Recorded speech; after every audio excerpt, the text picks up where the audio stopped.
हम लोग डिस्कस कर रहे थे RRB JEE question paper solution 2025। ठीक है, चलिए इसमें पहला क्वेश्चन क्या कह रहा है, रिंग मेन सिस्टम का फायदा क्या है। How does a ring main system improve reliability. इसका ऑप्शंस है, it eliminates the need for a transformer, it reduces the number of distributor, it reduces voltage drop in the system, it allows power to be supplied from two direction. ये क्या करता है, allow करता है कि power क्या करे, दो डायरेक्शन से सप्लाई हो सके। तो इसका सही ऑप्शन ये हो जाएगा। एक्सप्लेनेशन देखिए, रिंग मेन सिस्टम में पावर क्या होता है, दो डायरेक्शन से फ्लो करती है। तो उससे फायदा क्या होता है, एक साइड फॉल्ट हो जाएगी तो दूसरी साइड से सप्लाई मिलती रहेगी। इससे रिलायबिलिटी बढ़ जाती है और पावर कट का रिस्क कम हो जाता है। दूसरा क्वेश्चन है, व्हाट इज ए के advantage of voltage drop in a radial power distribution system. कि रेडियल पावर डिस्ट्रीब्यूशन सिस्टम में के एडवांटेज क्या है। तो के एडवांटेज क्या है, it limits excessive current flow adding in over current protection.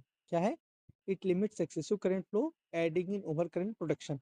अब इसको समझते हैं कैसे। देखिए, ज़्यादा करंट फ्लो करता है तो ज़्यादा वोल्टेज ड्रॉप भी ज़्यादा होता है।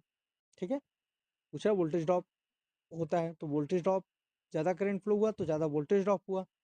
अब इससे लोड पर वोल्टेज कम मिलता है, अब वोल्टेज ड्रॉप ज़्यादा हो गया तो लोड पर वोल्टेज कम मिलेगा और करंट लिमिट हो जाएगी, यानी करंट कम हो जाएगी।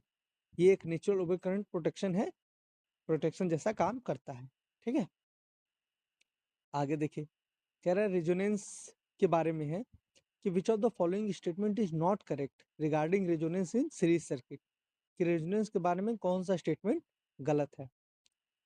तो क्या कह रहा है, the circuit behaves as a purely resistive circuit. तो सर्किट प्योरली रेजिस्टिव सर्किट तो बिहेव करता है, ये सही है। The voltage across the capacitor inductor is equal and opposite, ये भी सही है। The net reactance of the circuit is zero, ये भी सही है। फेज एंगल 90 डिग्री नहीं हो जाए, फेज एंगल भी जीरो होता है। और एक्सप्लेनेशन देखते हैं, रेजोनेंस पर सर्किट का रिएक्टेंस जीरो होता है और वोल्टेज और करंट सेम फेज में होते हैं। इसका मतलब फेज एंगल जीरो हो जाएगा।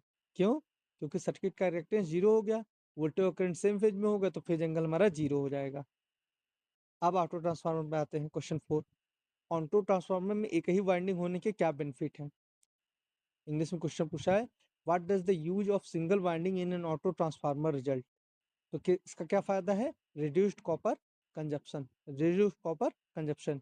क्यों, ऑटो ट्रांसफार्मर में प्राइमरी और सेकेंडरी वाइंडिंग पार्शियली कॉमन होती है, इससे कॉपर कम लगता है और ट्रांसफार्मर छोटा और सस्ता होता है।